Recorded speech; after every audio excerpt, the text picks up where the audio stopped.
back once again to the Necro Zoo. I am Bones.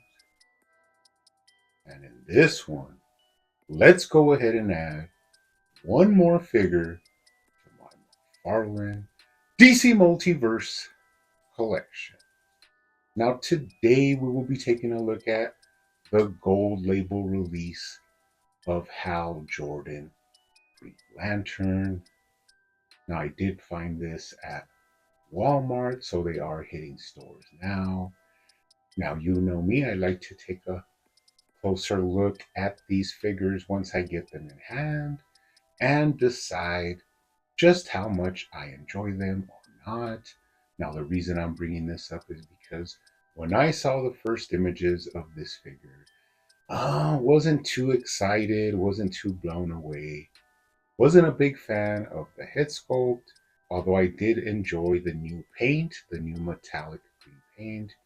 I just thought this was going to be a pretty much a throwaway figure, or maybe would in the end just be a really good figure for custom work.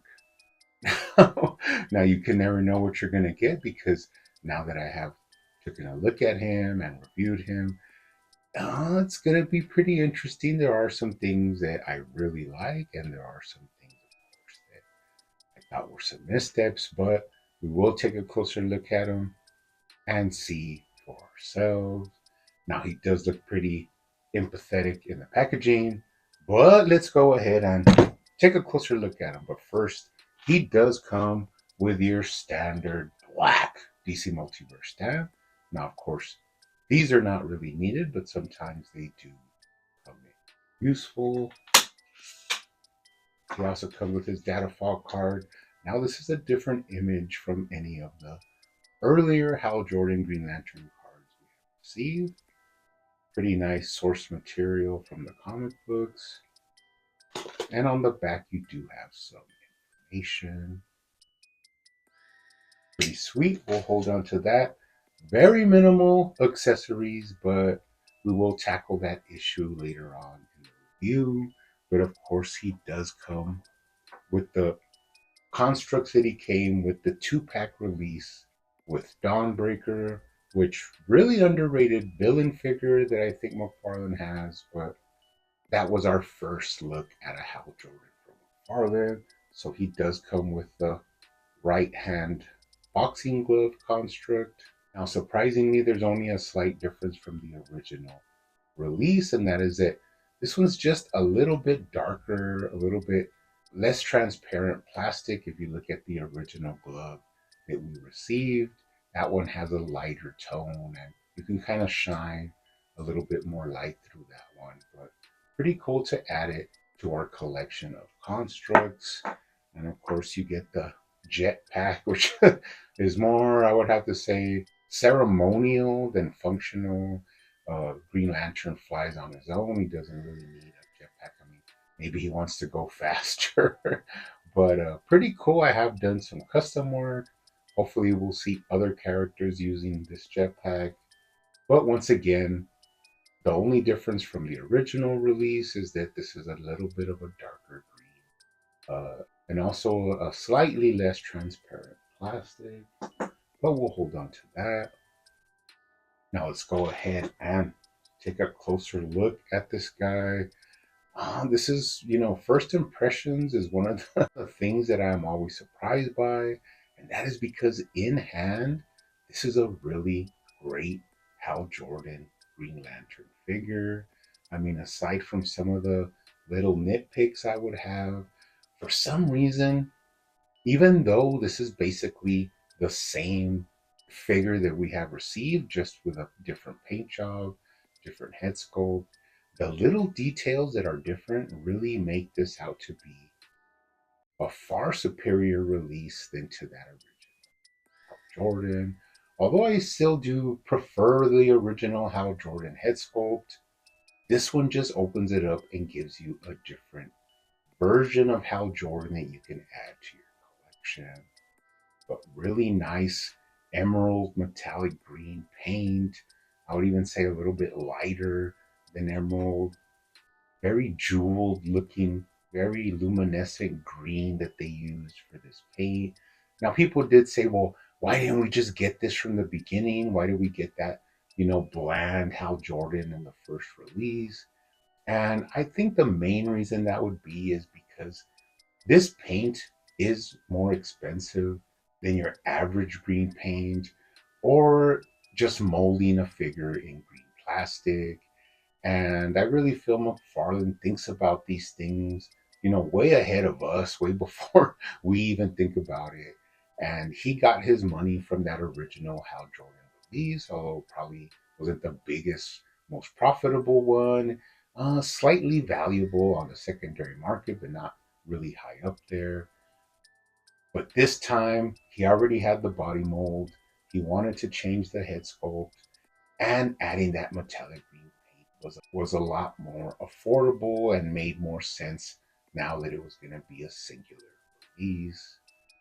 Well, first impressions, really nice looking Hal Jordan. I would have to say that if someone just saw this in the toy aisle or saw this on somebody's desk, they would be pretty impressed and say that this is a great Hal Jordan, not knowing the history that, of course, us as multiverse collectors know. But pretty great looking Hal Jordan. Let's take a look at the head sculpt. Now, first, let's get it out of the way. This is a mirrored reuse of the original Ultraman head sculpt.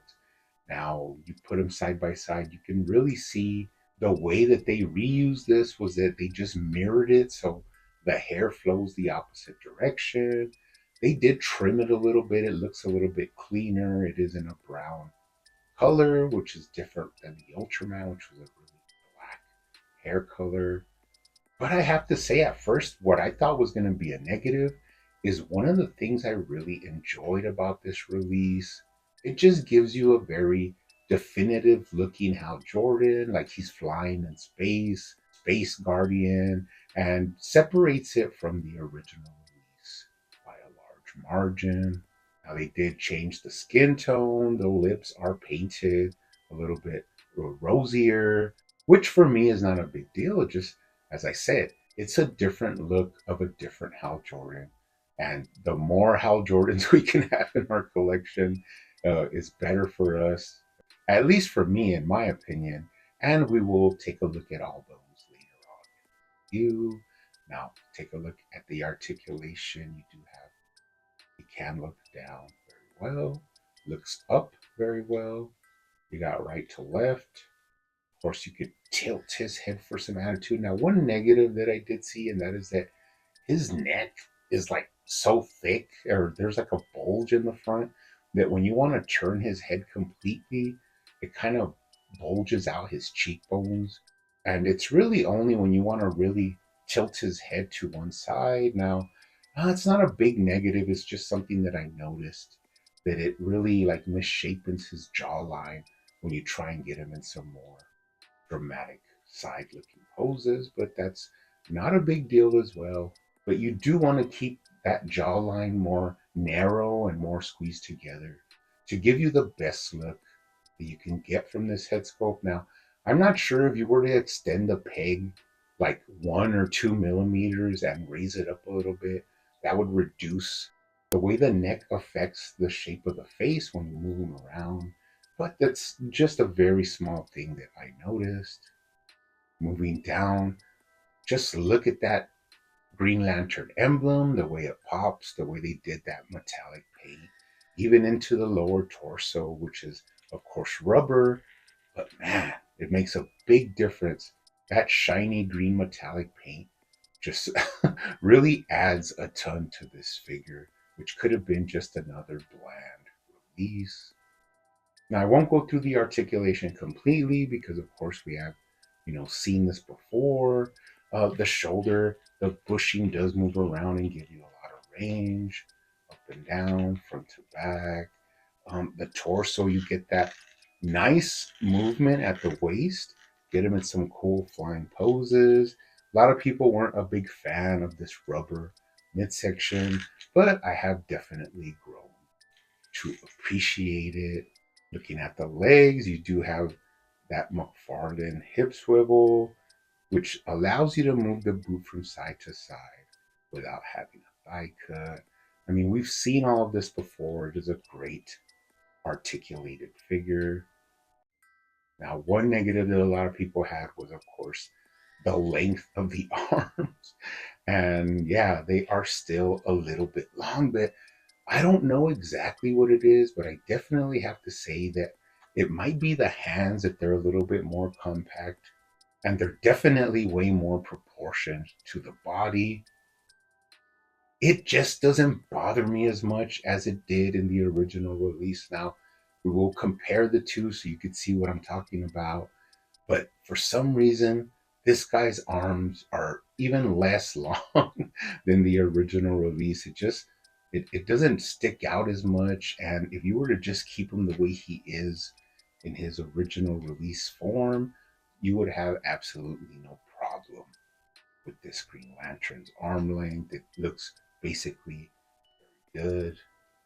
So, all in all, really surprised at how much I enjoy this Green Lantern release. Definitely going to be thinking about getting some extras. You can never go wrong if you really enjoy a figure to at least have one extra or even two extras, have the trifecta, and you'll definitely be happy because you can have one in its original release form, one in box, and one to customize. And, as everybody knows, that is basically my rule of how I collect these McFarlane figures. Let's go ahead and go back all the way to the original Hal Jordan release from the 2-pack. Now, when you put these two together right away, of course, this was just molded in green plastic. Although I do still prefer the head sculpt, I just love that more realistic, gritty looking Hal Jordan. This new one is growing on me by the minute. Really enjoy this new one. Just gives it a completely different feel to this more rugged Hal Jordan. Just a lighter feel, a more optimistic feel with this new head sculpt. Now, after this, we did get different forms of Hal Jordan. Of course, we received the Parallax, which is a different version of Hal Jordan when he is overtaken and possessed by the Parallax entity. But this just goes to show what I said before, and that is that you can never have enough Hal Jordan. Now, here's another version that we received, and this was the Silver Age digital wave version of Hal Jordan. You can head swap these. A lot of people are putting the head sculpt on that new Green Lantern body from the collector's edition, the Green Lantern core body. I'm kind of holding off on that. I may do that eventually. I did buy 3 of these Hal Jordans for the same reason, to have one to do customs. But I really think McFarlane is eventually going to release a Hal Jordan on that textured Green Lantern core body. So I'm going to hold off on doing that for a while. I do have these awesome figures here to use in different situations and different figure photography. Now, the last one I do want to pull out is one that I recently did, and that is my custom metallic green painted Hal Jordan. Comparing these side by side, it's just what I really want to push in this review, and that is that you can never have enough versions of Hal Jordan. I really enjoy this new one. You like a younger Hal Jordan, more optimistic, while my custom is more of a more experienced Hal Jordan. He's been through the wars. He's been at it for a while. He's gone through it. Love the gray tones that I added to the hair. And one of the big major differences is that I did shorten the arms on this one. And like if you compare the original release with this new metallic one, the arms are pretty much the same length. Although I do think for some reason, I think the hands make this new one's arms a little bit shorter, or at least seem a little bit shorter. But when you put my custom Hal Jordan next to this gold label release, you can really see how my arms are just shorter and gives a more aesthetic and proportioned look cheer Hal Jordan. So I could, for all intents and purposes, pick up another one of these gold label Hal Jordans and shorten the arms for custom. One thing I forgot to mention also was at the ankle, they didn't paint the ball joint. So the ball joint is just a regular green plastic, which kind of clashes with that metallic green.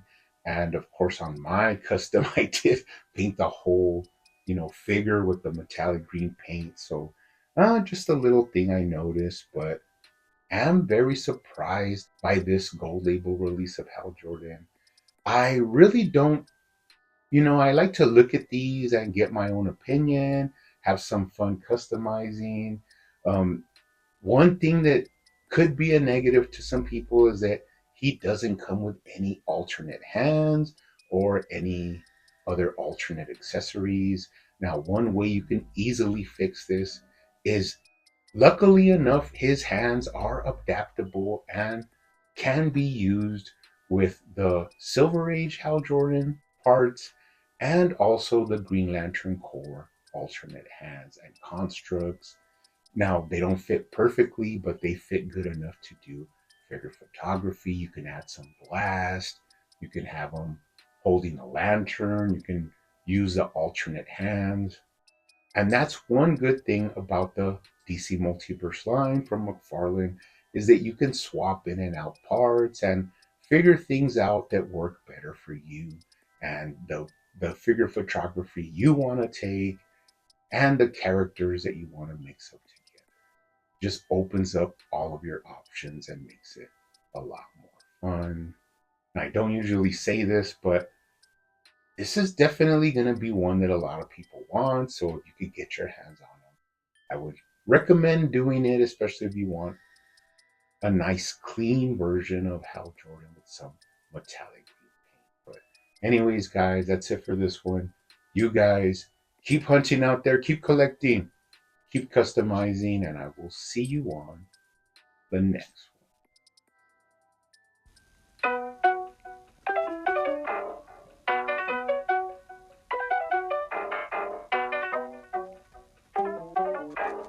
They used to call me Crazy Joe, but now they can call me Batman.